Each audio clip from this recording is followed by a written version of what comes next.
Ya ha dado comienzo el plan para la transición hacia la nueva normalidad y algunos establecimientos ya se preparan para abrir sus puertas.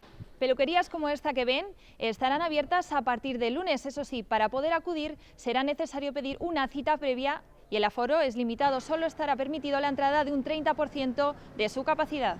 Durante la mañana, 11:30. Dime el nombre. el teléfono del estilista Miquel Lucea no ha dejado de sonar. Toca organizar las citas y poner en marcha las nuevas medidas. Desinfectar los calzados cuando entren a la peluquería, gel hidroalcohólico para que todo el mundo se lave las manos, que todas las clientas vengan con mascarilla. Nosotros vamos a ir, por supuesto, con mascarilla y mampara también. Después de 7 semanas sin abrir, volverán a hacerlo, aunque con muchas dudas, por ejemplo, con el aforo. No sabemos cuántas personas por metro cuadrado. Esto no es como los bares o restaurantes que tienen ya un aforo determinado y que la policía sabe qué aforo tiene ese local.